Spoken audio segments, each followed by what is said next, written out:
Boa tarde a todas e a todos. Eu quero agradecer imensamente ao professor Fábio, que aqui representa a organização do Educom. 13 anos de um evento dessa natureza, uma conjuntura difícil do país. Então, para nós é motivo de alegria. Uma saudação especial a Bernard Charlot pela manutenção desse espaço, pela articulação que faz da reflexão sobre educação com todos os desafios e os problemas, da realidade conjuntural do país. A questão da educação, ela é muito difícil de ser abordada com educadores, porque os professores conhecem a educação em 3 níveis, geralmente. O primeiro, cada um de nós aqui já foi aluno, e como aluno sabe o que funciona e o que não funciona na escola. O aluno tem seus interesses. Depois, para ser professor, cada um de nós teve que passar por um processo de formação, Dependendo das políticas de formação da época, nós teremos diferentes formas de produção social do professor. Houve períodos em que, para ser professor, tinha que se caracterizar o ato didático. A escola normal antiga tinha plano de ensino, plano de aula, como preencher a filipeta, e a educação era toda voltada para o ato didático, na tradição mais conservadora do Brasil. Houve períodos no Brasil em que, para ser professor, se estudava o sistema educacional, no período da ditadura militar, a 5692, 1971. E aí havia disciplinas que até a sigla soa para a gente hoje como distante, para não dizer feia, Tinha uma disciplina chamada Estruto Func 1, Estrutura e Funcionamento de Primeiro Grau, Estruto Func 2, Estrutura e Funcionamento de Segundo Grau. Tinha uma que chamava Legislação e Ensino. Por quê? Porque o foco na ditadura militar era o foco sistêmico e tecnicista. Depois, no começo dos anos 80, nós tentamos inverter a política de formação de professores, procurando uma concepção que desse conta dos desafios da educação do nosso Brasil. E aí nós criamos, nos anos 80, uma política de formação centrada em filosofia da educação, psicologia da educação, sociologia da educação, e depois, na segunda parte, tinha metodologia do ensino de matemática, metodologia do ensino de ciências sociais. E essa formação era tão, diríamos, separada, que a gente não conseguia articular no processo formativo a teoria e a prática. A gente acabava abandonando a teoria e acabava aderindo ao pragmatismo da escola brasileira. Hoje, nós podemos dizer que nós temos 2 políticas educacionais em disputa, 2 tendências em disputa. E aí é necessário considerar isso para fazer a crítica da atual conjuntura educacional. Eu lamento muito, e estou amparado aqui na grandeza do que disse o Bernard Charlot na abertura, a agressividade de má fé que se faz contra o educador brasileiro Paulo Freire. Ontem foi aniversário dele, 19 de setembro, 98 anos faria o Paulo Freire.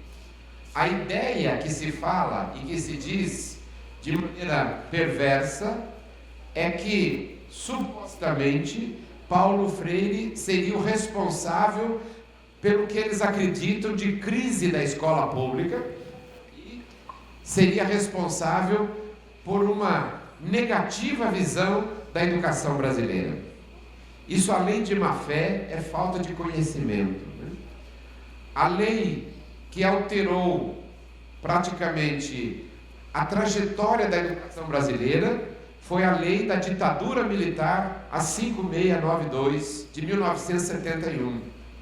Até então, o Brasil era responsabilizado por uma prática educacional rígida, autoritária, que vinha também dos países que tinham passado por uma reforma fascista. O Brasil fizera, no período de Francisco Campos, o ministro do Getúlio Vargas, a organização do grupo escolar.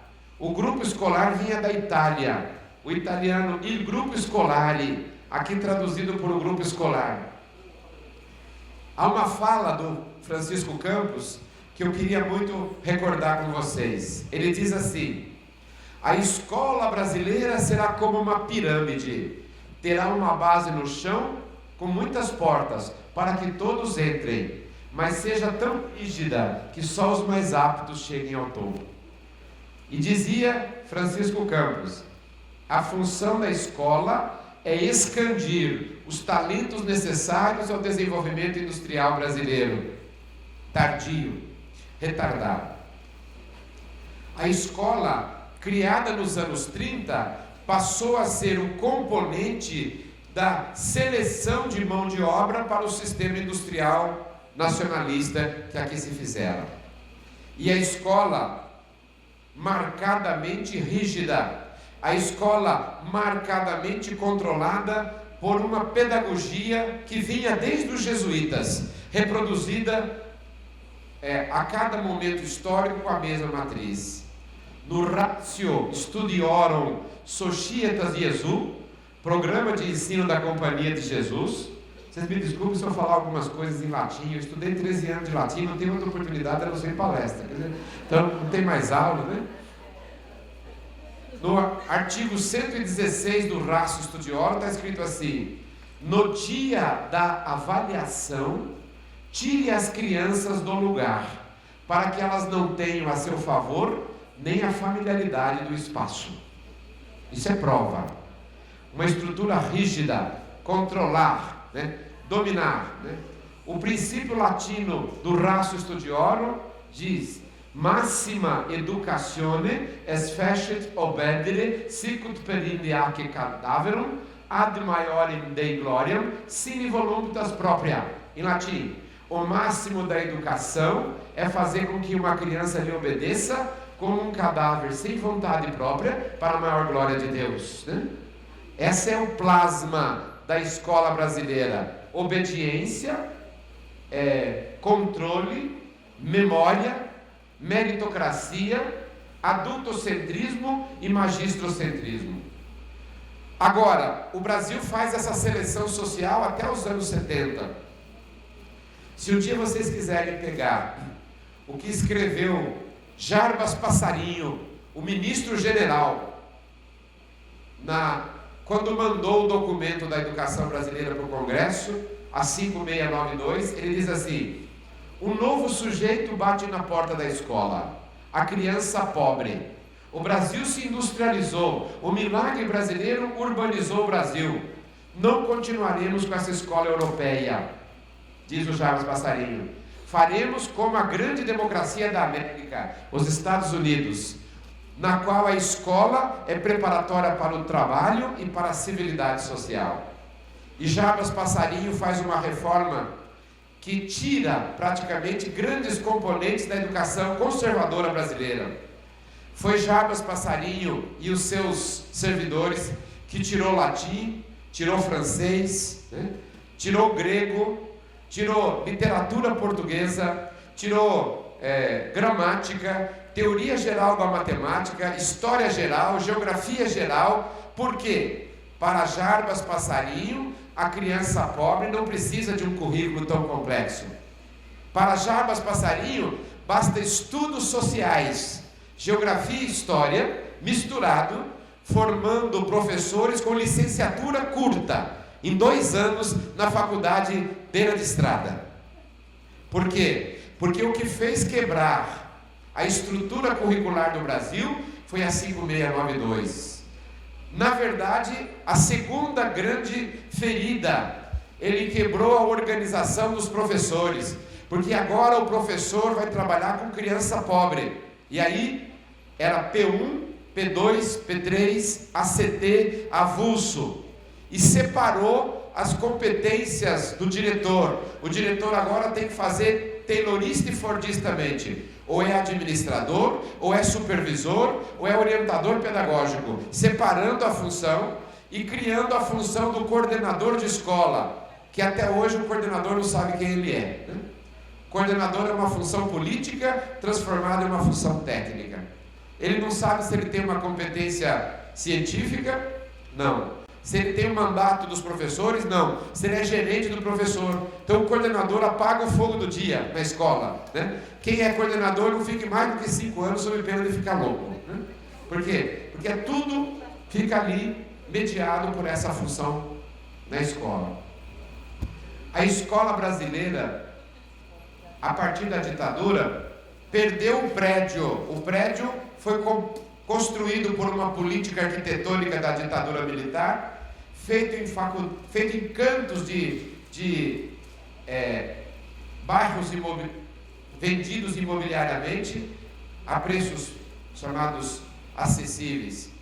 O Jarbas Passarinho, junto com o Roberto Simonsen, dizia que era preciso deixar 20% do equipamento para estrutura social. E onde é que o especulador deixava o terreno? Naquela fase que não tinha mais valor venal, no canto, na pirambeira, nas partes equivocadas. E a ditadura militar expandiu a mesma estrutura arquitetônica. Tijolos, brasilite, eternite, para posto de saúde, creche, escola, delegacia, presídio, tudo com o mesmo modelo arquitetônico que tinha triunfado na periferia de Brasília. Quem expandiu a escola da educação básica foi a ditadura, mas a ditadura tirou da escola uma organização curricular, tirou formação de professores e tirou salário dos professores, né? Eu ando nesse país e vejo, sem caminhão o Brasil para. Olha o caminhoneiro como está com a autoestima boa. E é verdade. No ano que eles pararam, o Brasil parou, porque não tem depósito. Fui dar uma palestra numa escola em Campinas e o carro do meu lado estava escrito: sem advogado não há justiça. Olha a arrogância dos rábulas, né? Autoestima. E fui numa escola de periferia, parei, um carro pior que o meu, estava escrito: não adianta me sequestrar, sou professor. E aí eu esperei a pessoa chegar, né? Porque eu queria entender o que é que leva o professor brasileiro a estar hoje tão amargurado, tão pessimista, tão entristecido. Por quê? Porque houve uma política educacional que lhe tirou prestígio econômico, prestígio cultural, relevância social e deu a ele, no senso comum, uma ideia de que ele não tem importância social. Sigmund Freud, querida Jane, diz assim: a função mais importante da sociedade é educar. Se as pessoas soubessem o quanto é importante educar, tratariam melhor os seus professores. Pois a primeira e mais desafiante função é educar. Escreve o Freud: a segunda função importante é psicanalizar. Por quê? Segundo ele, psicanalizar quase sempre consiste em tentar corrigir o que a educação não conseguiu fazer. Essa é a dialética freudiana.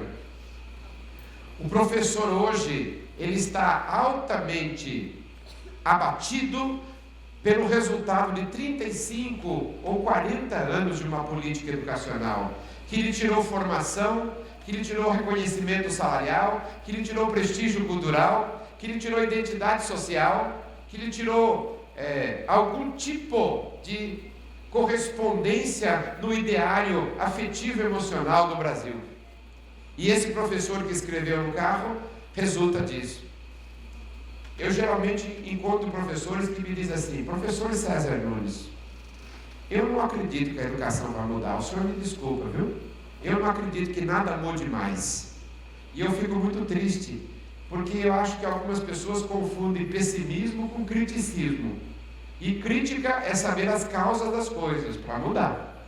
Pessimismo é uma atitude moral, estética, política, que mantém as coisas do jeito que são.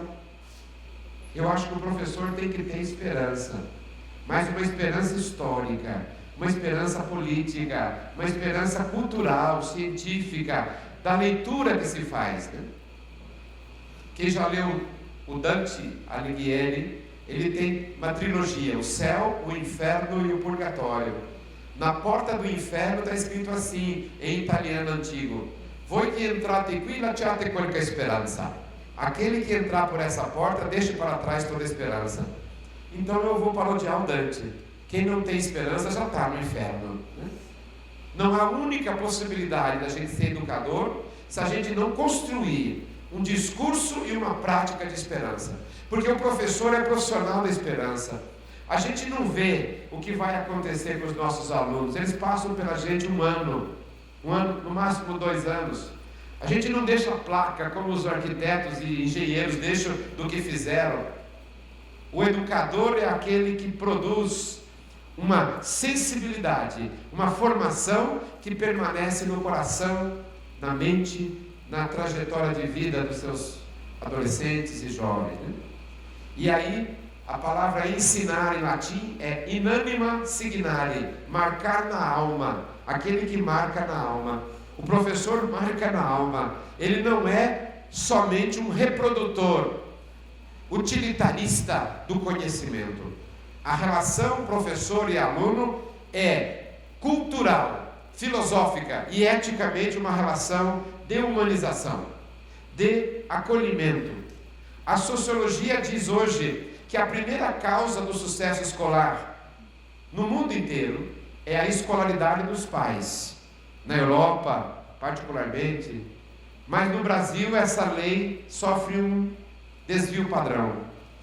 A sociologia, a partir de Coleman, e aqui no Brasil as pesquisas a partir de Coleman, diz que a maior parte das pesquisas que revelam o sucesso escolar das crianças reportam ao ambiente de acolhimento da escola, ao ambiente de acolhimento dos professores. Criança amada, acolhida, criança que tem a leitura das condições psicológicas e sociológicas nas quais ela vive, pelo professor, acaba tendo uma diferente resposta com relação ao ambiente da escola. E isso é fundamental. Eu fui coordenador de uma escola pública e eu comecei a perder, Charlot, os meus alunos na 7ª série, porque tinha 7ª e 8ª, não tinha 9 anos. E eu via que na 7ª série eles começavam a não querer mais participar. Eu comecei a vir aos sábados para jogar bola com eles. E eu não sou bom de futebol, mas pego bem no gol. E a primeira vez que eu cheguei, eles não me queriam, os 2 times. Mas eu joguei quase que o último a ser escolhido no gol e comecei a pegar. E na outra semana eu voltei, eles me disputaram como goleiro. E na 3ª semana, um deles falou para mim: César, posso chamar você de César? Não precisa falar professor? Eu falei: pode. É o seguinte, César, você não precisa esticar o mãozão como você cumprimenta a gente. Isso é coisa dos velhos, do passado. A gente cumprimenta assim, e bater o soquinho. Bate aqui e bate dos 2 lados. Esse é o nosso cumprimento. Eu já tinha entrado no grupo. Eu já estava ali. E aí comecei a ser disputado. Eu comecei a voltar e levava a minha família e comecei a jantar no bairro popular, onde a escola, chamada do Profilurb, uma estrutura de urbanização. E aí havia um restaurante self-service, eles começaram a me ver chegar. E aí naquele dia que eu almoçava, começou a vir gente da escola inteira. E ficava todo mundo perto de mim. Eu virava para cá e falava: oi César. Oi querido, tudo bem? Oi César, oi querido. Pensava comigo: esse aqui já me cumprimentou ou não vai cumprimentar mais? Doce ilusão. Eu virava: e aí César, vai ter aula segunda-feira? Eu falei: vai, não é feriado, não é nada, né? Só para falar comigo. Olhava para cá: e aí César, o professor de educação física vai vir? Eu falava: virá sim, vai vir sim. Porque eles queriam conversar comigo. A hora que eu ia saindo com a minha família, via um menino sendo empurrado pelo pai. E o pai falava: professor, o senhor me desculpa atrapalhar o seu almoço. Eu falei: não é atrapalhar o meu almoço, eu gosto de conhecer os pais das crianças da minha escola. E o pai não tinha pauta comigo, falava: professor, o senhor é o coordenador, né? Eu falei: sou. Então o senhor pode falar aqui sobre o meu filho, porque se ele não estiver bem, eu dou umas porradas nele, né? Eu pego ele pela orelha. O senhor pode dizer que eu vou corrigir. Essa concepção que praticamente muitas escolas têm. E eu falava: pai, eu não sei nem se eu posso dizer o que eu vou falar para o senhor, mas o senhor me escute. A coisa mais linda que um ser humano pode fazer é outro ser humano. E o senhor fez o seu filho, que é a coisa mais bela que tem na minha escola. Seu filho faz tudo o que eu peço. Eu só escuto elogio dele. Na minha sala só chega elogio para o seu filho. O seu filho, pai, é uma das coisas mais bonitas da minha escola. Aliás, chega pertinho de mim que eu quero lhe dar um abraço pelo filho lindo que o senhor tem. O pai abraçava de longe, não sabia nem abraçar, né? A criança estranhava, o pai estranhava, né? O meu discurso. E aí, eles despediam-se de mim, porque não tinha muita pauta. E eu escutava no meio do restaurante o menino puxar ele. Você está vendo, pai, o que ele falou? Ele é o coordenador da escola. Ele elevava o meu cargo para elevar o elogio, né? E na segunda-feira, eu ficava na minha sala esperando, eu escutava no primeiro intervalo os passinhos de uma criança. Pá, pá, pá, pá, pá. Ela abria a minha sala de coordenador e falava: oi, César. Que criança não faz discurso, não aprende abaixo-assinado, não apresenta nada. Criança fala com os olhos, criança fala com o corpo. E aí, no oi César dele, eu entendia: obrigado, César, porque você me elogiou para o meu pai, eu estava precisando dos pontos, ganhei com o seu elogio, né? E eu entendi a segunda parte: obrigado, César, eu sei que você falou não é verdade, eu não sou bobo. E a terceira parte, eu entendia: obrigado, César, eu vou fazer de tudo para merecer o elogio que você me deu na hora que eu mais precisava, sem meritocracia, né? É a graça, a leveza. E ele saía correndo no meio da quadra, e eu derrubava um lápis, sempre com um gesto meio dramático, eu sou meio teatral, né? Derrubava um lápis e dizia para mim mesmo: ganhei o coração dele, agora eu vou ganhar a cabeça e o tempo dele, né? Eu ganhei a amizade, a afetividade dessa criança. Eu vivia com ele, encontrei depois em vários lugares da cidade. Por quê? Porque o professor é aquele que marca a construção da identidade das crianças e dos adolescentes, das camadas populares. Criança que chega na escola, criança que se relaciona com uma estrutura curricular, ele não domina todo esse processo. A criança precisa mesmo de uma sociedade e de um corpo docente que decifre as condições sociológicas e psicológicas nas quais ele vive, para criar o ambiente primeiro para produzir o conhecimento, a cognição, a inter-relação. Crianças acolhidas, crianças respeitadas, didática rica, o cognitivo se adianta. Criança travada pelas relações magistrocêntricas, didática pobre, estrutura autoritária da escola, produz na criança o medo, né, a negatividade sobre si e a autoestima baixa. Geralmente a criança vai responder que ela não é capaz.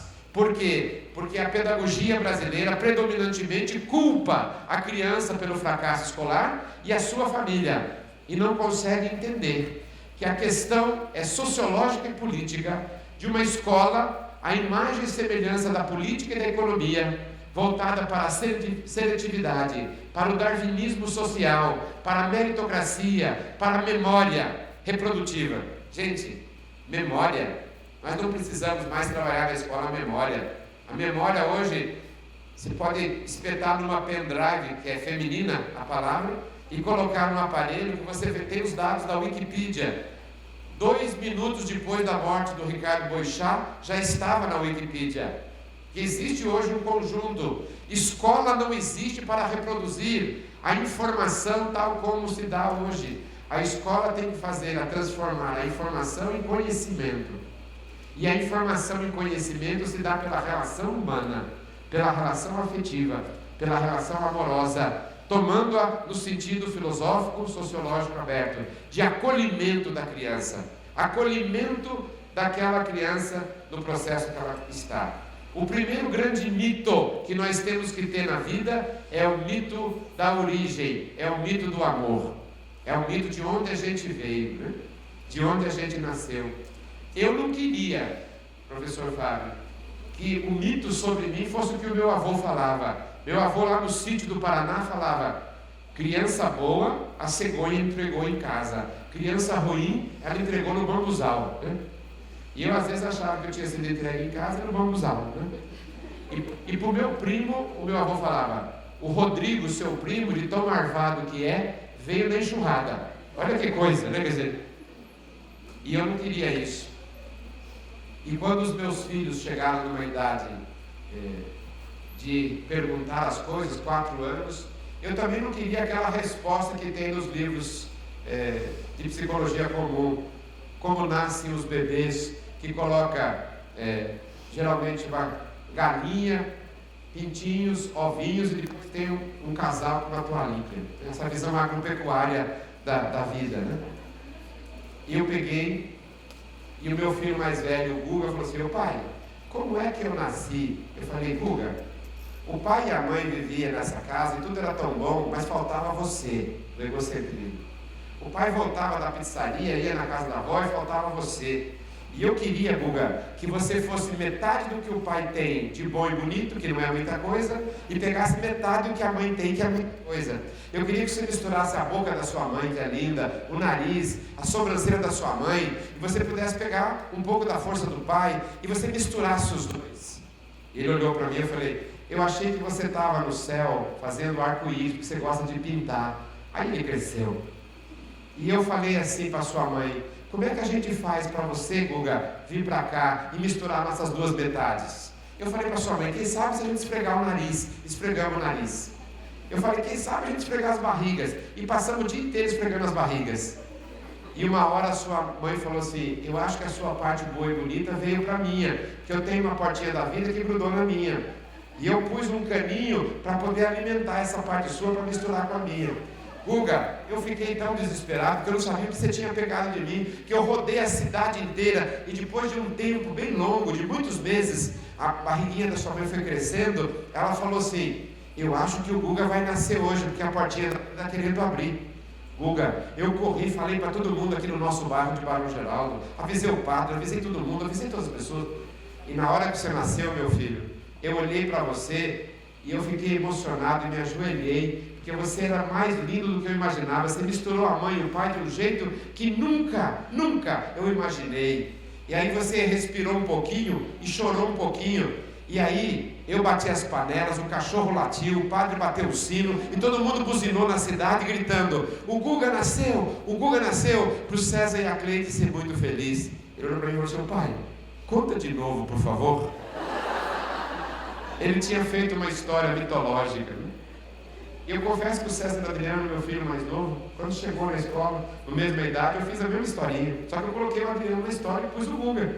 E a hora que eu terminei, no grão final, eu falei: e aí, Adriano, você tinha misturado o pai diferentemente, diferente do Guga, você foi original. Eu fui terminando, e aí todo mundo bateu panela, pegou em mim e falou: pai, você esqueceu do sino, fala para ele que bateu o sino. Para mim era um detalhe. Para ele era um componente da mitologia de que nasceu bem. Hoje, na realidade da escola pública, PNAD, Pesquisa Nacional de Amostragem Domiciliar de 2018, 12,8% pai ausente ou não declarado, não tem uma relação com alguém do sexo masculino. 32,3% mães chefes de família, que tiveram os filhos entre 14 e 19 anos, né? E que vivem numa família quase sempre agregada, multiparental, com uma pensão, uma bolsa, um salário. Tempo de televisão e de lan house das crianças, 6 horas e meia, pelo PNAD, contra 4 horas da escola. 4 horas, se você fizer submetido a aulas e a relações humanizadas, 3 horas e 12 minutos, né? Resta troca. Então nós perdemos até na organização do espaço escolar com as crianças, com a memória, com o tipo de conteúdo memorístico, repetitivo que a gente tem. E as relações escolares são altamente magistrocêntricas, de cima para baixo. E aí, nós temos o quê? Uma escola seletiva, meritocrática, que produz para cada momento histórico índices, né, de desagregação e particularmente de negativismo na escola pública. Quem fez uma escola pública esvaziada de currículo, quem fez um professor desmotivado, quem separou a carreira docente foi a ditadura militar. Quem fez a formação em beira de estrada e quem tirou do professor o prestígio social que ele tivera, proletarizando no sentido negativo a função de professor como servidor público. Isso resulta no que nós temos. E o que fez a ditadura? Colocou merenda num país famélico, colocou campanhas de saúde primária, colocou controle de zoonose na escola. A escola é o lugar da cabine eleitoral. A escola pública transformou-se numa estrutura de serviços sociais compensatórios e esvaziou a biblioteca, esvaziou a relação humana, esvaziou a formação de professor, dando um misto de cinturão social para supostamente controlar as crianças. E aí as camadas médias saíram da escola dos anos 70 e foram para a escola particular, para passar no vestibular das poucas vagas do ensino superior. E o Brasil tem duas escolas marcadamente contraditórias. Uma, assistência social compensatória, e a outra, meritocrática e vestibuloide, para preparar gente com algum discernimento de memória para passar nos vestibulares cada vez mais draconianos. Vestibular não mede inteligência, nem cultura, nem criatividade. Vestibular é uma excrescência de países que não produziram a socialização ampla do ensino superior para as grandes maiorias, né? Nenhum país que tenha feito reforma de base continua mantendo os vestibulares, né? Agora, essas duas escolas precisam ser alteradas. Nós começamos um caminho. Eu estava em 85, Charlot, em Goiânia, terra do nosso querido Libânio hoje, quando nós fizemos, por uma nova lei de diretrizes e bases, a educação brasileira. Tinha 2.000 educadores, e nós andamos no Brasil querendo uma nova lei de diretrizes e bases. E aí, na reconstrução do Brasil, nós tivemos uma eleição, tivemos depois um projeto político representado por Fernando Henrique Cardoso e por Paulo Renato, meu ex-reitor da Unicamp, ministro, que, para dar um choque, para sair a educação brasileira, acumula os dispositivos que a gente tinha conquistado e vai copiar a reforma espanhola de Felipe González. Na Espanha, tinha um programa chamado Programa Universidade para Todos, lá chamava ProUni, né? Na Espanha tinha El Dia de la Familia en la Escuela, o Dia da Família na Escola. Na Espanha tinha Educação à Distância, que lá é ENAD. Lá na Espanha tinha uma televisão, La TV del Futuro, entregue para os empresários para fazer programa de televisão. Na Espanha tinha Los Amigos de la Escuela, os amigos da escola.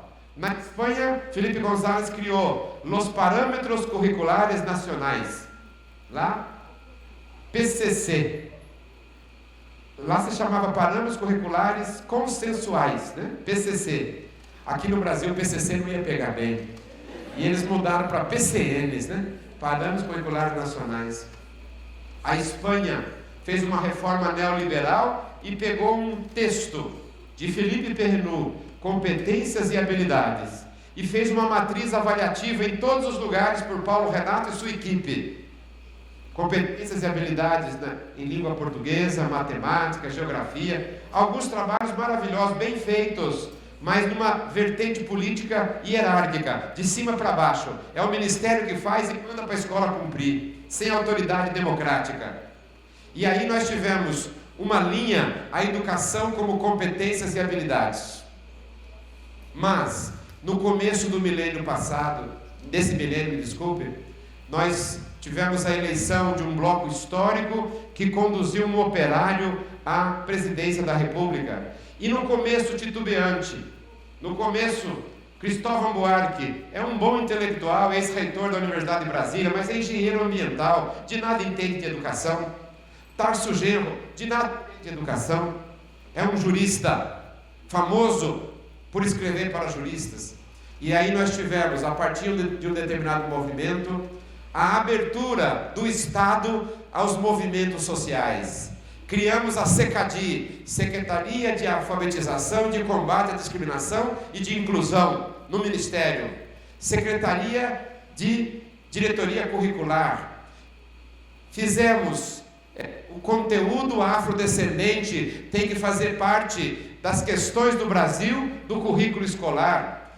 Piso Nacional Salarial, 9 anos do ensino fundamental. O programa Pró-Infância, diretrizes curriculares da educação infantil, e criamos o conceito direito a estar na escola, universalizar o acesso, direito a aprender na escola, universalizar a aprendizagem, direitos de aprendizagem. E aí, quando fizemos o Plano Nacional de Educação, quando fizemos a Lei Brasileira de Inclusão, Lei 13.146, 2015, no meio do caminho tinha uma pedra, né? Assinamos 75% do pré-sal para a educação. E aí o golpe militar, cívico-militar, cívico-midiático, cívico-jurídico, a primeira coisa que fez foi desbaratar o processo educacional, congelar os recursos e voltar-se contra a escola. Eu nunca vi um ministério que elegeu o professor como seu adversário, e a retirada de recursos da educação brasileira constitucionalmente disposta e determinada. E aí nós estamos vendo hoje a degradação da escola, o patrulhamento, a acusação e aquilo que de maneira extremamente eficiente, o aparelhamento das forças repressivas, que invade escola, que fiscaliza professor, e hoje já não é mais uma exceção, tem sido uma prática em todos os estados do Brasil, o medo, o controle. Eu diria, o direito à educação, o direito a estar na escola, ele está somente nomeado. O nosso Plano Nacional de Educação vigora até 25 de junho de 2024. Só que, ao invés de uma política educacional juntar a experiência das competências e habilidades com o direito à educação, fazer uma nova lei de diretrizes e bases da educação nacional, que precisa, a nossa de 96, né?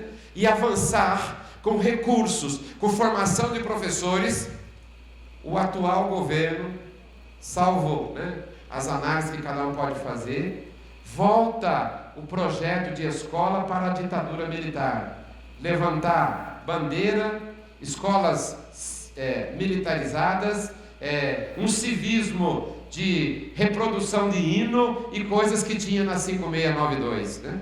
Nós abandonamos 30 anos de política educacional, direito a estar na escola, competências e habilidades, e temos retrocedido ao ano de 1970, com práticas autoritárias, controladoras, coercitivas, né? Agora, eu fiz filosofia no período da ditadura militar, eles tiraram filosofia do currículo. Aí eu voltei e fiz história para poder dar aulas. E o historiador é mais paciente que o filósofo. O filósofo quer as coisas muito rápidas, o historiador presta atenção. Eu diria que este governo não tem condições de formular uma política educacional. Escola não anda para trás, escola não vai voltar à estrutura, porque hoje o usuário da escola pública é a criança das camadas populares. Ela não é mais o usuário das camadas médias do século XIX, que recebeu uma escola militarista de Benjamin Constant. As crianças são tomadas como se fossem criminosos, porque ninguém quer fazer escola cívico-militar para a classe média. Ninguém quer fazer escola cívico-militar na iniciativa privada. É nos bairros populares, como forma de controle, como forma de criminalização do espaço da convivência das crianças naquele momento. E aí, eu diria, não há como essa política educacional se estruturar. Vão se perder recursos, discursos hipócritas, mas o Brasil só avançará na escola se retomar onde parou o direito à educação para todas as crianças, né? O direito a estar na escola, o direito a aprender na escola. Esse me parece, o corolário da política educacional que nós produzimos nesse processo histórico, né? E aí, para fazer com que esse direito estabeleça, nós vamos precisar de financiamento. Nós estamos vendo o Plano Nacional de Educação amortecido na prateleira da história, né? Sem nenhuma ressonância e nenhuma chamada responsabilização do Estado. Nós precisaremos de uma nova estrutura da educação básica. O governo do Michel Temer prestou um desserviço ao Brasil, retirou o ensino médio do conceito de educação básica, fez uma reforma do ensino médio espúria, equivocada, instrumentalizando para o trabalho. E nós temos a BNCC, Base Nacional Comum Curricular, promulgada às pressas no dia 22 de dezembro de 2017.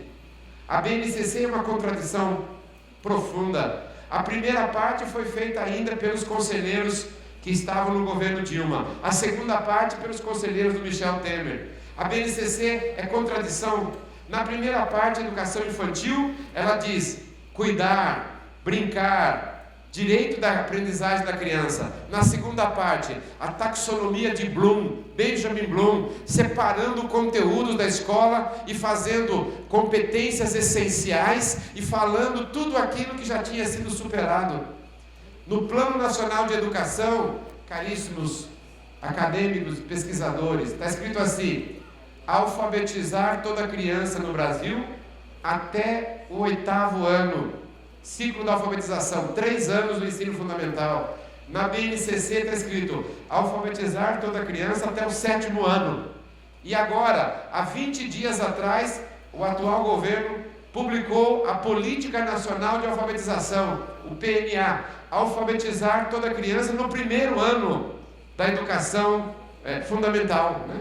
Que não foi nem divulgado porque é muito mal feita, muito horrorosa essa política que foi produzida.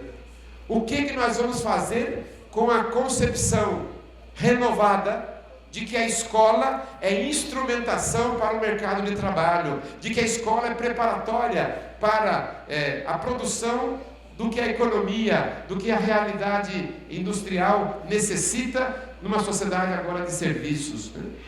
Nós temos que voltar a acalentar a luta política, que a meu ver tem que ser retomada para que a gente recomponha a educação como direito, para que a gente recomponha a escola como espaço de humanização e de acolhimento, para que a gente crie uma nova concepção sociológica e política das relações culturais e humanas da escola. Tem um filósofo que eu admiro muito, chamado Lao Tse.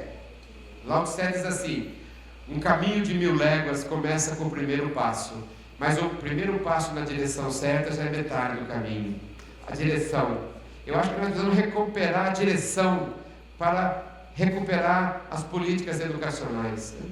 Eu, numa cidade que eu trabalhei e consegui ajudar a fazer o currículo, eu coloquei: cidade que educa, escolas que acolhem, currículo que humaniza.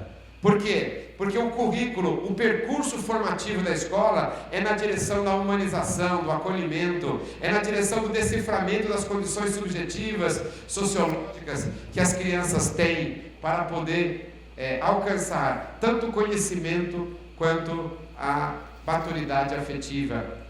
Nesse processo, nós formulamos uma política que foi travada com a atual eleição, né, de um bloco de poder conservador no Brasil. Só que o atual bloco não tem produzido e desencadeado uma nova política educacional.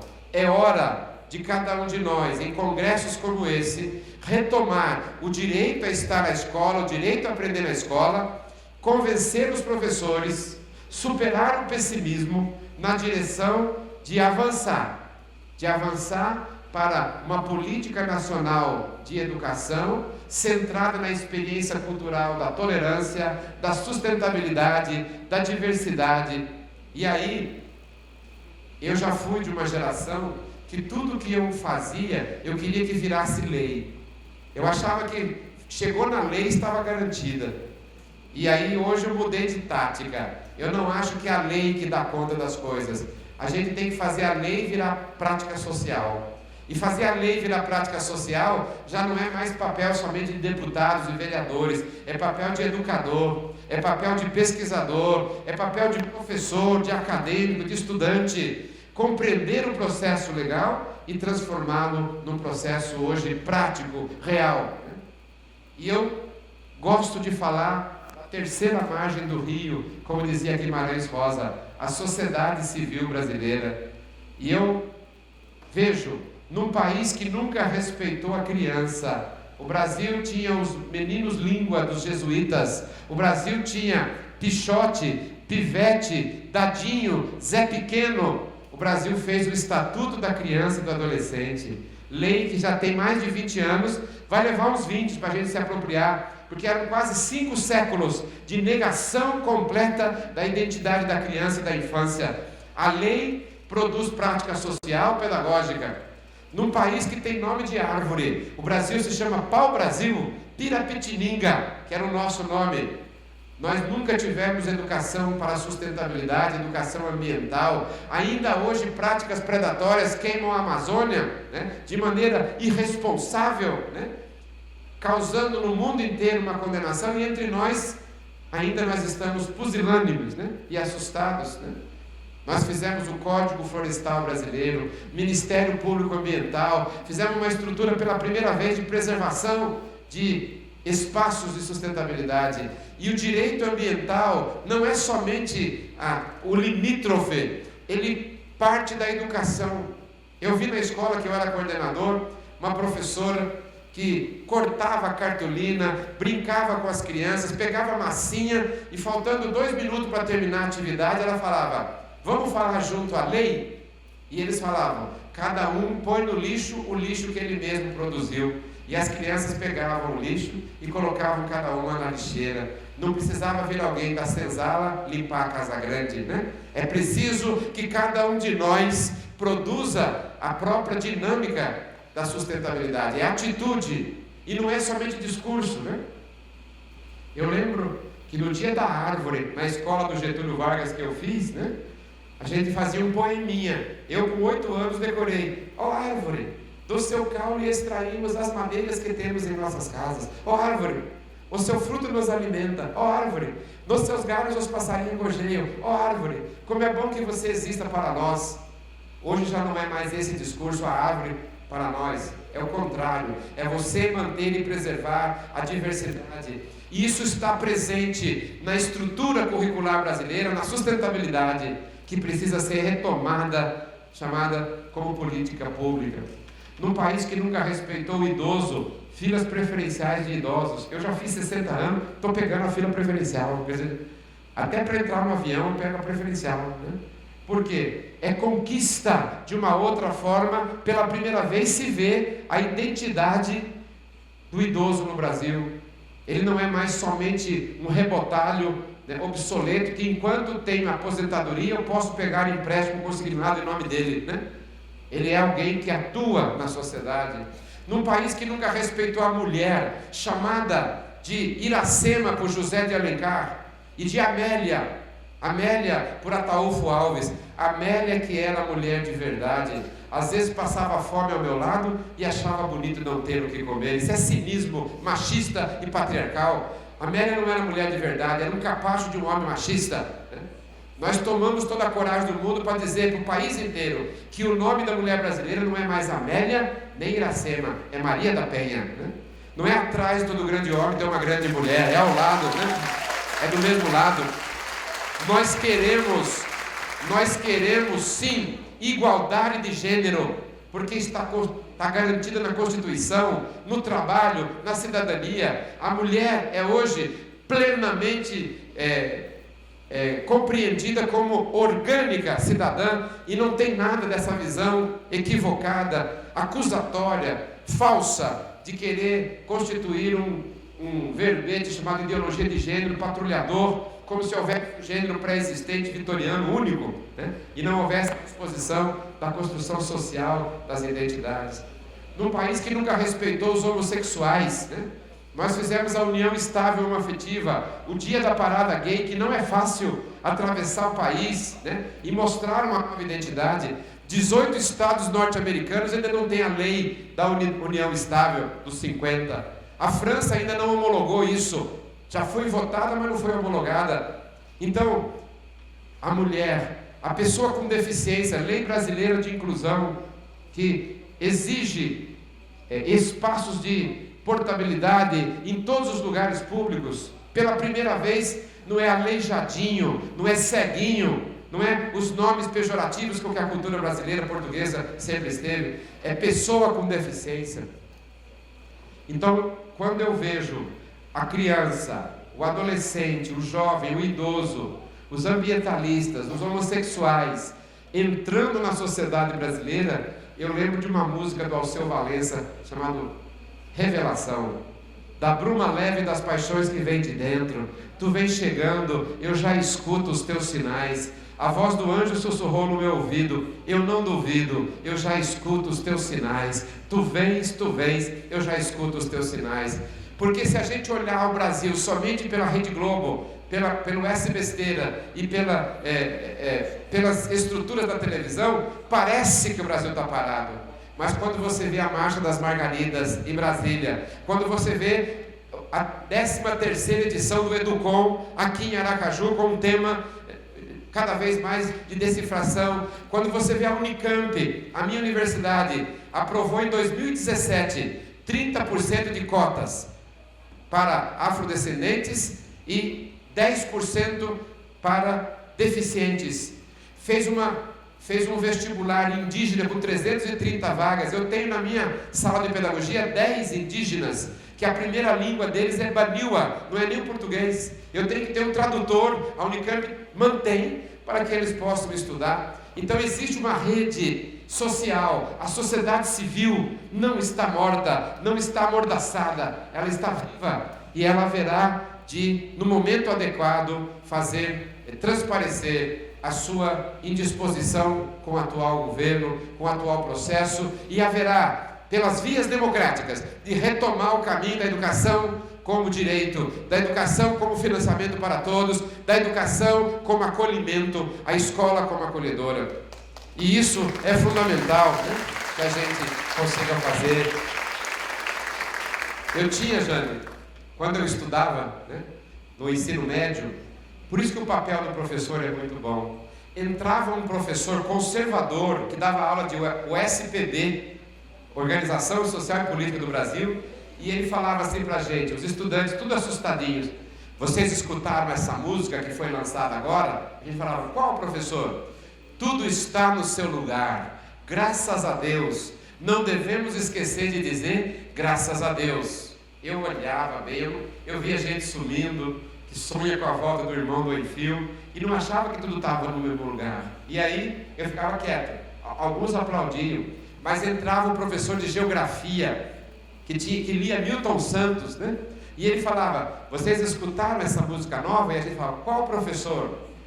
Ele dizia assim: prepare o seu coração para as coisas que eu vou contar. Eu venho lá do sertão e posso não lhe agradar. Aprendi a dizer não, ver a morte sem chorar. A morte e o destino, tudo está fora de lugar. Eu vivo para consertar, porque gado a gente marca, tange, fere, engorda e mata, mas com gente é diferente. E eu saía entusiasmado, né? Ficava feliz. Entrava o velho professor na outra semana e falava: vocês escutaram a música nova? Qual, professor? Ei, meu amigo Charlie Brown, se você quiser, vou lhe mostrar a nossa São Paulo, terra da garoa, descrevendo espaços para americanos, né? Mas entrava o professor de geografia, o professor Amilcar, e dizia: presta atenção nessa letra.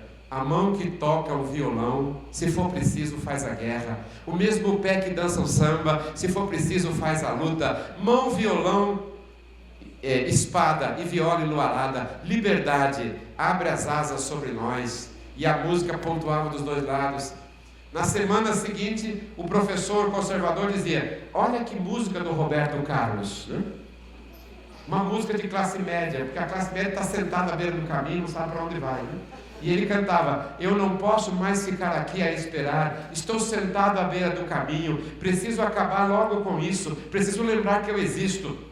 E o professor Amilcar falava: e essa? Caminhando e cantando e seguindo a canção, somos todos iguais, braços dados ou não, nas escolas, nas ruas, campos, construções. Vem, vamos embora, que esperar não é saber, quem sabe faz a hora, não espera acontecer. E foi assim que nós saímos da ditadura militar, foi assim que nós fizemos uma nova Constituição, foi debatendo, conversando, questionando e criando palavras, arte, música, camiseta, congresso, que nós saímos de 21 anos de uma ditadura horrenda, que matou, torturou, desapareceu e deixou tanta gente chorando, e deixou tanta gente órfã de projeto de vida e de tantas outras coisas.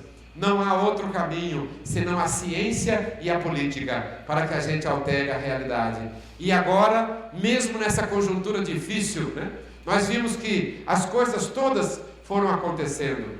Chico Buarque, a consciência estética do Brasil, ele lança uma música no final da ditadura: apesar de você, amanhã há de ser outro dia. Você que inventou o pecado, inventa agora o perdão, que o idiota de plantão pensou que era para reatamento de amor, era para anistia, né? E depois, aquele que morreu numa praça pública, imolado por uma opção pessoal, Cazuza: meus heróis morreram de overdose, meus inimigos estão no poder. Ideologia: eu quero uma para viver. Ideologia: eu quero uma para sobreviver. Escola digna, escola boa, escola pública, hoje é garantia da vida. Criança que permanecer na escola não vai ser assassinado como no Rio de Janeiro, por helicópteros, pela polícia. Manter as crianças na escola, né? Dar-lhes um uniforme, gerar condições de acolhimento na escola. Hoje é defender a vida, como diz o Miguel Arroio. Hoje é defender a sociedade civil brasileira, o equipamento público, a universidade pública, o direito da gente falar as coisas sem temer e achar que ali vai ter um camburão, né, para dar cabo de qualquer tipo de pensamento que não seja o pensamento da ordem. Então, eu tenho muita esperança na ideia de que nós temos formulado uma política de direito a estar na escola. Temos um plano de financiamento, 10% do PIB que está no Plano Nacional de Educação. Temos diretrizes curriculares, temos capacidade de fazer uma organização curricular da escola centrada no brincar, no cuidar, no acolher. Eu tenho uma orientanda minha, que eu faço supervisão com ela, e ela falou assim: professor César, tem um menino na sala que eu estou estagiando, ele chega, ele olha para a educação infantil, mas ali tem um murinho que separa, dá para ver, e ele entra no ensino fundamental. Mas antes de entrar, ele olha para a educação infantil e chora, e chora. Ele chora uns 10 minutos, professor. Daí ele limpa os olhinhos, se põe um materialzinho e fica na sala. Professor César, por que será que ele chora? Eu falei: pergunte para ele, querido, né? Você é pesquisador. E ele: tá bom. Aí ele falou assim: por que você chora? Ele não respondeu, ela me contando. Aí ela falou assim: você quer ir para lá, na educação infantil? Eu disse: não, eu já sou grande. Mas então por que você chora? Porque eu queria que as coisas boas que eu vivia lá passassem para cá, para a escola fundamental. Eu queria que as coisas bonitas que eu vivi lá, brincar, cuidar e acolher, viessem para a escola.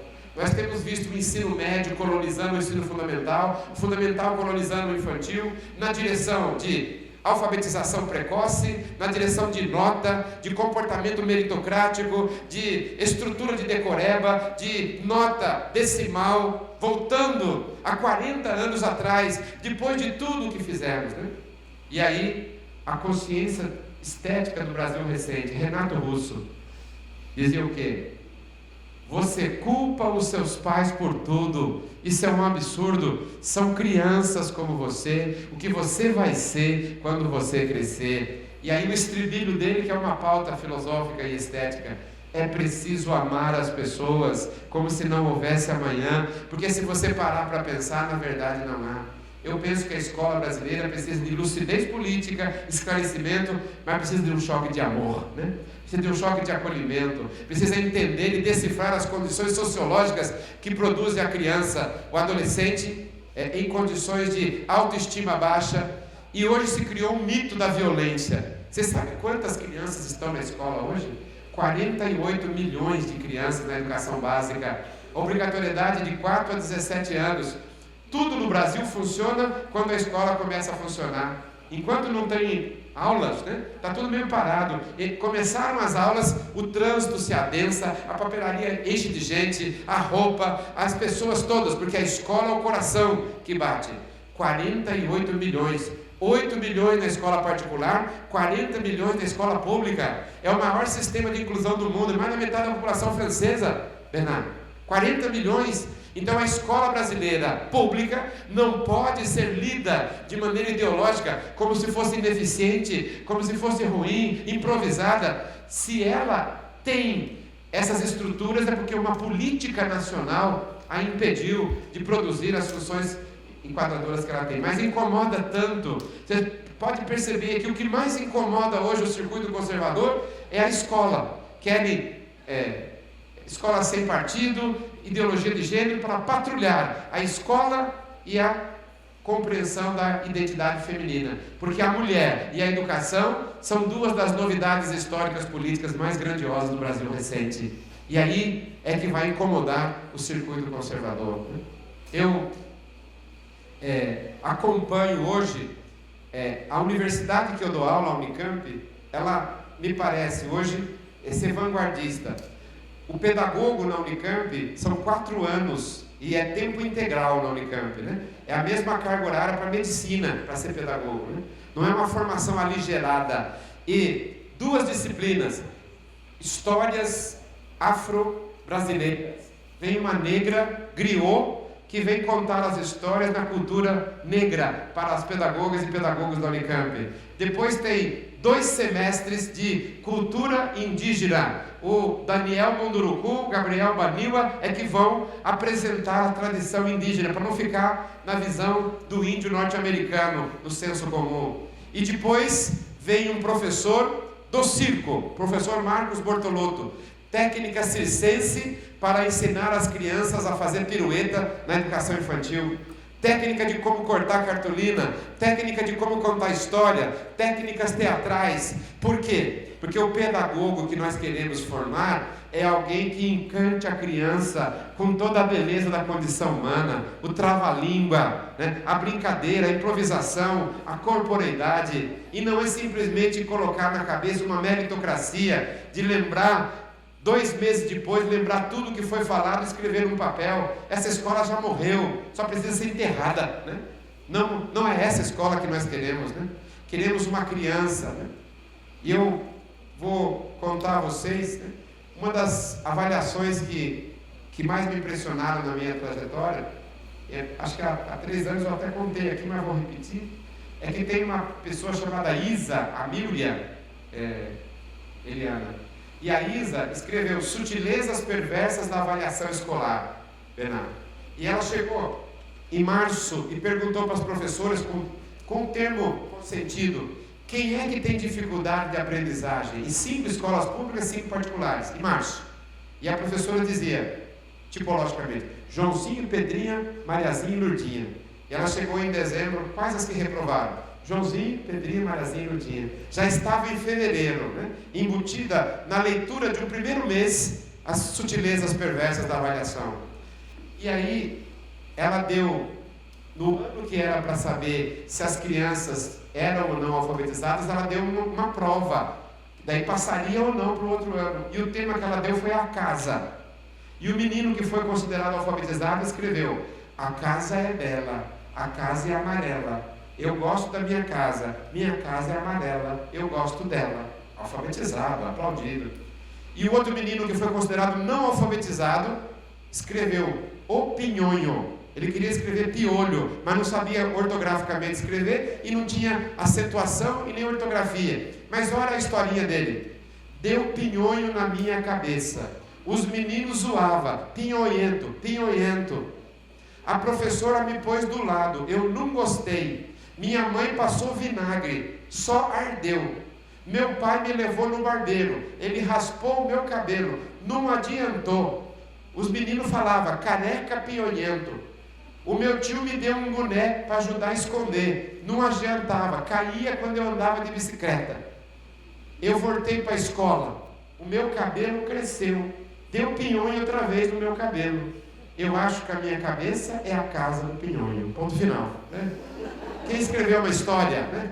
Quem teve enredo, quem teve roteiro, quem denunciou a vida, quem usou a linguagem como condição humana para denunciar a mãe, o tio, a insuficiência, o pinhonhento, foi ele, né?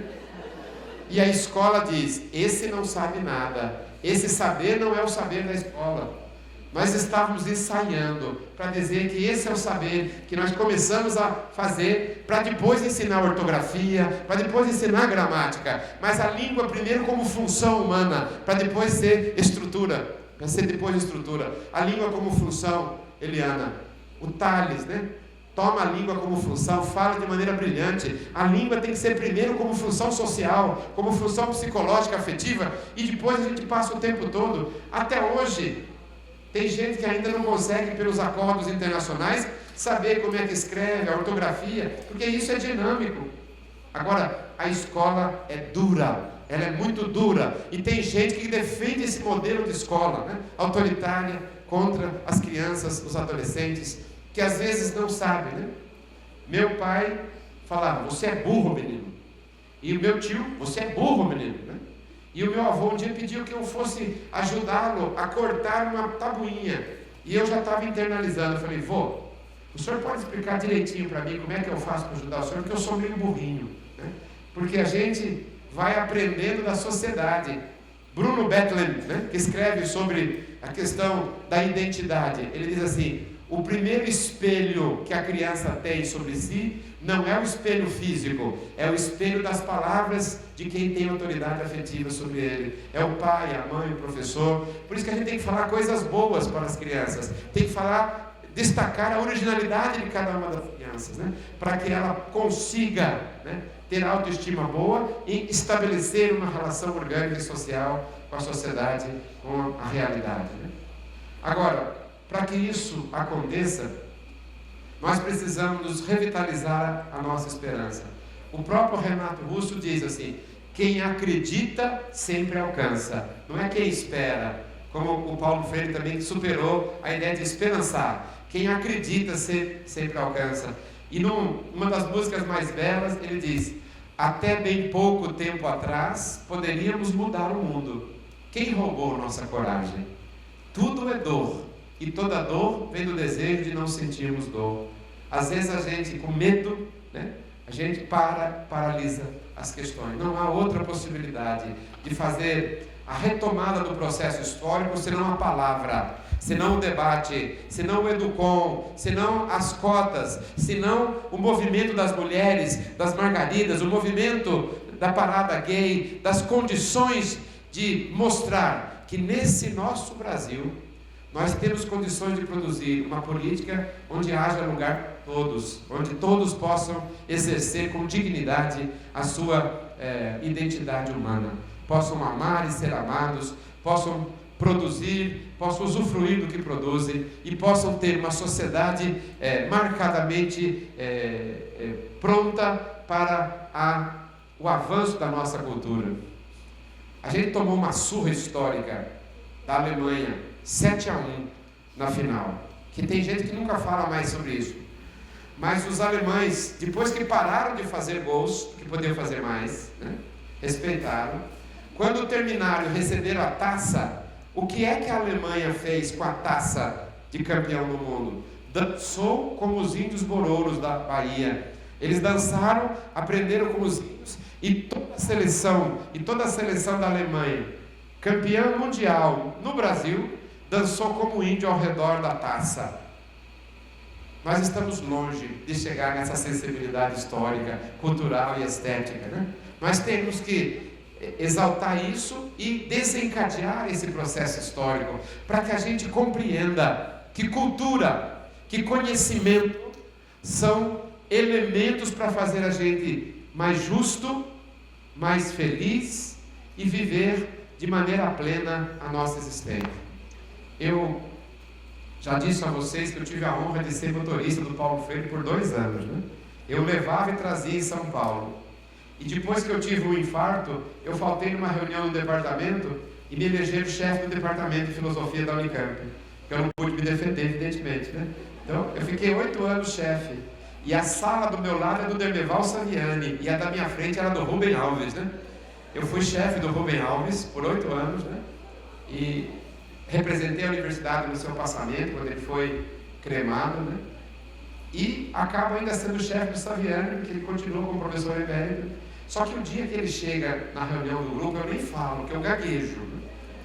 Porque são gigantes, né? E eu só comecei a conversar quando eu li um texto do Bertolt Brecht, que o Bertolt Brecht copiou do Sir Isaac Newton, que por sua vez copiou de Bernard de Chartres, um francês, que diz: suba no ombro dos gigantes para olhar mais longe, mas ao olhar mais longe seja humilde, reverencia quem te segurou no ar para que pudesses ver. Aprender é subir no ombro dos gigantes, ensinar é deixar que crianças e jovens subam nos seus, com segurança, autonomia e liberdade. Subir no ombro dos gigantes, né? O que uma escola tem que fazer? No dizer do grande poeta pantaneiro Manuel de Barros: professor é esticador de horizonte. Ele pega o horizonte pequenininho de uma criança e estica longe, para que a criança veja além as coisas que existem, veja outras coisas. E a cada dia que você chega na escola, você conta, narra a ciência e fala, né, de maneira tipológica: volte amanhã, que amanhã eu lhe contarei mais coisas que vai lhe fazer feliz. Volte depois de amanhã, que eu lhe contarei mais coisas. E a partir do enredo, o nó da mitologia, né? O mito é que a gente vai fazer uma escola digna, acolhedora, amorosa, né? Uma escola onde os professores sejam mediadores da formação humana e não somente produtores do conhecimento estreito, né? Onde os professores possam atuar, também eles, das suas camadas populares, a serviço da dignidade e da igualdade de todos os brasileiros e brasileiras, né? Costumo dizer que aprendi com Paulo Freire. Ele dizia: eu fiz mobilidade cultural. Eu saí de uma família pobre e aprendi muitas coisas. Eu fiz mobilidade geográfica. Eu mudei e conheço o mundo. Eu fiz mobilidade, ele dizia, social, econômica. Eu ganho melhor que os meus pais. Mas eu nunca fiz mobilidade política. Eu nunca saí da classe social de onde eu venho. E o que eu faço é para decifrar o sofrimento socialmente produzido, para que ele seja também socialmente superado. A ciência, como diz o Bertolt Brecht, no outro poema: eu sustento que a única finalidade da ciência consiste em buscar aliviar a miséria da existência humana, a miséria material e simbólica. Um conhecimento a serviço da vida, uma escola a serviço da diversidade, um professor como aquele que professa, né? E o Paulo Freire terminava dizendo: professor e profeta vêm da mesma raiz. Mas se eu fosse comparar o professor com o profeta, eu diria que o professor é maior que o profeta, porque o profeta prevê o futuro, mas o professor já o constrói com as crianças sentadinhas à sua frente. Você quer mandar um recado para o futuro de Aracaju? Você que já é professor, não precisa escrever uma carta e guardar numa caixa de titânio para abrir daqui a 100 anos. A geração de criança que está na escola hoje já vai viver 100 anos, eles já vão entrar nos 100 anos. Quer mandar um recado para as crianças? Olhe nos olhinhos delas, né? Ganhe o coração delas, que aí vai começar o processo humanizador. E aí, o que você fizer, né, vai ficar para sempre nessa experiência humana fundamental que é da escola. Eu me chamo César Aparecido Nunes, mas eu não colocava o Aparecido, porque o editor do meu primeiro livro falou assim: tira o Aparecido. Eu tirei. Aí os meus alunos do ensino médio pensavam que eu não gostava do Aparecido. E um dia perguntaram: você não gosta do Aparecido? Eu não respondi. Aí eles já pegaram aquilo como verdade. No outro dia, quando eu cheguei, eles estavam todos eles cantando Sidão, Sidão, Sidão, quer dizer, me chamando de Sidão. Eu fiquei parado. Aí não falei nada. Na outra aula da outra semana, eles, Cidinho, Cidinho. E eu deixei.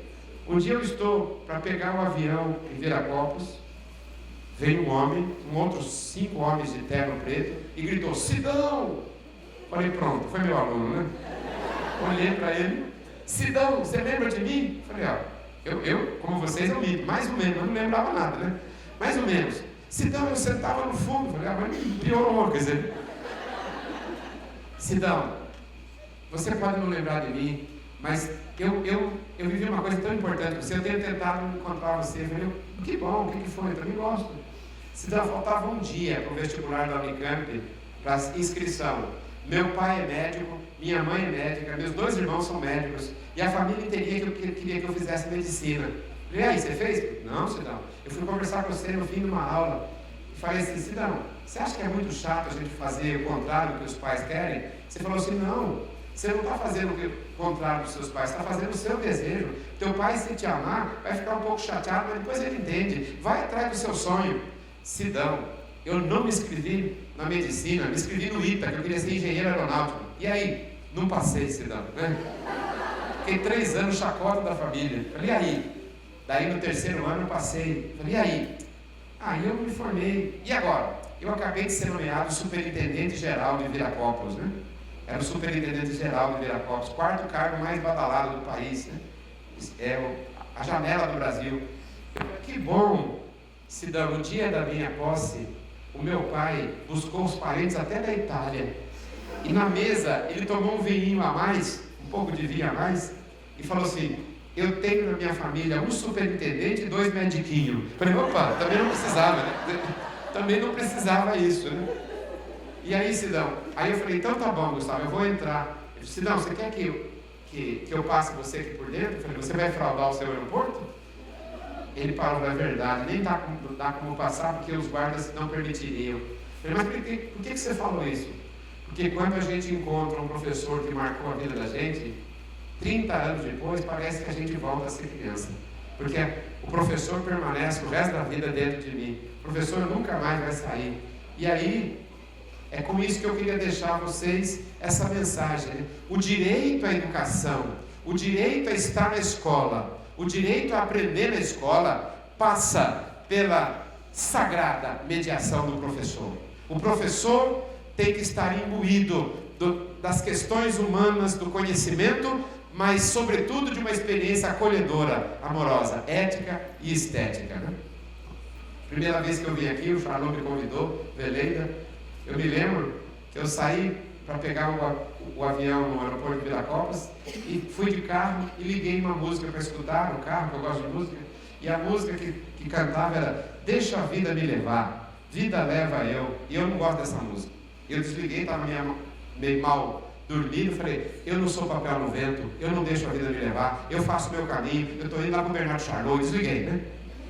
Rodei mais um pouquinho e liguei na segunda estaçãozinha. E um grupo mineiro cantava, eu vou deixar a vida me levar. Eu falei, não é possível, né? É uma conspiração. Eu desliguei, né? E já chegando no aeroporto, eu tentei o 3º dial do carro. E daí, um cantor da minha geração, da minha época, Raul Seixas, cantava, tente outra vez, não diga que a vitória está perdida, tenha fé em Deus, tenha fé na vida, levante suas mãos sedentas e recomece a andar, não pense que a cabeça aguenta se você parar, há uma voz que canta, uma voz que gira, bailando no ar, queira, basta ser sincero e desejar profundo, você será capaz, professor, de sacudir o mundo, nada acabou, e eu falei para mim mesmo, se eu voltasse aqui, tenho voltado, eu terminaria a palestra dizendo, tente outra vez, acadêmico, tente outra vez, professor, tente outra vez, gestor, tente outra vez, coordenador, tente outra vez, professor Bernard Charlot, com esse Educom maravilhoso, porque da sua tentativa vai depender o grau ético, estético, emocional, afetivo e cultural das crianças, dos jovens, dos pesquisadores, colocados por Deus e pela história, sob os seus cuidados. Não diga que a vitória está perdida, não seja pessimista, pois é de batalhas que se vive a vida. Muito obrigado.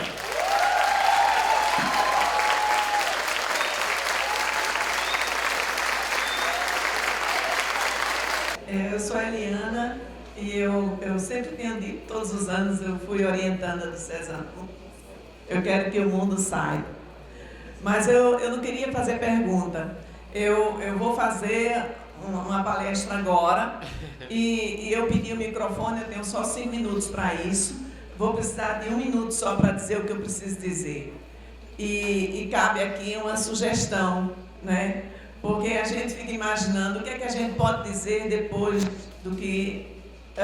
depois que o César fala, né? Então, eu fico assim pensando, o que é que eu vou poder dizer para que tenha valido a pena um encontro. Então, César, depois que você fala, como disse a Jane, a gente ficou pensando nisso, realmente fica difícil acrescentar alguma coisa que venha atingir a alma, que faça com que a gente saia daqui encantado, saia daqui revigorado e com esperança. Eu vou, talvez assim, já diga para quem vai lá me assistir, se alguém for, que a gente pode ficar 10 minutos juntos, mas com certeza a gente já sai daqui grande, a gente já sai daqui feliz, a gente já sai daqui com esperança multiplicada. Eu só queria agradecer a você, César, que é uma pessoa que é um dos mais, assim, mais convidados, né, palestrantes aqui do Brasil, e acha na sua agenda um tempinho para estar aqui conosco e revigorar a nossa esperança. Eu só queria agradecer, muito obrigada. Muito obrigado. Eliane, eu um dia falei ao professor Paulo Freire que o admirava muito e dei um abraço nele. E ele me falou uma coisa que eu queria testemunhar para você. Ele disse assim: a gente só admira nos outros o que o nosso coração está cheio. Então, o que as pessoas admiram umas nos outros é porque o seu coração também já contém em semente tudo aquilo que você vê fora. Então, se nós estamos hoje aqui entusiasmados, né? A palavra grega en theos asmatos, en dentro, theos Deus, asmatos peito, aquele que fala como se tivesse Deus dentro de si, é porque nós precisamos dessa esperança para poder sair desse buraco histórico político que nós, né, estamos, e nós sairemos, né, mostrando as coisas, mostrando os conflitos, despido de agressividade, mas não deixar de falar dos conflitos, e a hora vai ser redentora, e nós faremos com maior propriedade toda a grelha jurídica, afetiva, cultural, que o direito à educação já foi feito. Muito obrigado. Eu sou muito honrado de ter orientado o seu trabalho também. Muito obrigado, Eliane. Eu sou o professor José Antônio, da Bahia, Itaberaba, Chapada Diamantina. E eu queria que o senhor deixasse uma mensagem para nossos alunos que extrapolam no uso das novas tecnologias na sala de aula, como o WhatsApp, como o Facebook, e a própria música ouvindo o dia todo durante as aulas, e que cansa os professores. Eu queria que o senhor deixasse uma mensagem que eu vou gravar e passar na minha escola, passar na minha sala de aula. Veja só, professor, o José Saramago, Prêmio Nobel de Literatura, escreveu: Platão dizia que os homens estavam numa caverna olhando o mundo às avessas. Platão não conhecia a internet, diz ele. Ele diz, questionando, que nenhum de nós pode ser um tecnofóbico, ser contra as tecnologias. Só que a gente precisa que as tecnologias sejam incorporadas com apropriação ética, estética e pedagógica. Viver o tempo todo dependente das redes sociais, viver o tempo todo de olhos na virtualidade do mundo, é perder a vida real, é perder o cotidiano, é empobrecer o vocabulário, empobrecer a visão de mundo de todas as naturezas. Então, nós precisamos sim usar as tecnologias, mas com apropriação ética e estética. Saber que não é em todos os lugares, saber que nós temos outras dimensões, que o computador, que o smartphone, ele pode fazer parte da nossa vida, mas ele deve fazer parte também de maneira disciplinada, não ser a totalidade da nossa existência, perder as relações com as outras pessoas. Então, o capitalismo quer que os jovens apropriem-se do último volume da internet, da última música de consumo, da última versão do celular. e não saiba geografia, e não saiba história, e não saiba a linguagem. Os limites da minha linguagem são os limites do meu mundo. Quem não sabe falar não sabe compreender o mundo. Então, o modelo de dependência tecnológica que o capitalismo quer é o que está acontecendo para a grande maioria das pessoas. Então, nós precisamos nos libertar desse modelo e usar as tecnologias para a pesquisa, para a transmissão de dados, para o ordenamento das nossas informações. Então, isso requer quebrar o atual modelo consumista e, de certa maneira, de consumo somente tecnológico e fazer das tecnologias digitais algo a serviço da vida, da justiça, da igualdade das pessoas.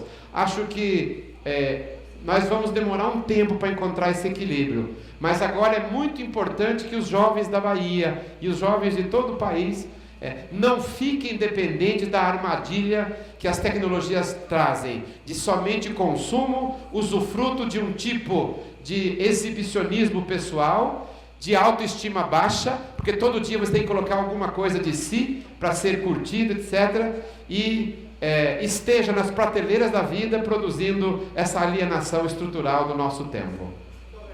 Muito obrigado a você. Por favor. César, quando você falava, eu disse, eu não vou perguntar nada, porque parece que consegue impossível falar tudo, né? A gente nunca fala, mas parece que você fala tudo. Mas quando você trouxe esse hino, que eu digo que é o hino à EJA, para mim, Tente Outra Vez é o hino à EJA. E Paulo Freire foi eu posso dizer, o pai, né? Eu queria dizer, e nós estamos vivendo um momento, eu sou professora de educação de adultos aqui da universidade. No último dia de aula, eu sempre trago essa música de Raul Seixas. Beleza. E aí eu queria perguntar, o que você pode falar sobre a educação de jovens e adultos hoje no Brasil, tendo em vista o fenômeno da juvenilização desses nossos jovens, fruto de uma educação básica, que eu não queria dizer fracassada, nem queria dizer que são pessoas em fracasso, como diz Bernardo, mas também uma conjunção de coisas que precisamos ter consciência para fazer e continuar essa história e, quem sabe, transformá-la. Perfeito, professor. Veja, a educação de jovens adultos e adultos, né, essa política, ela acompanhou estruturalmente o desenvolvimento da educação brasileira. Né?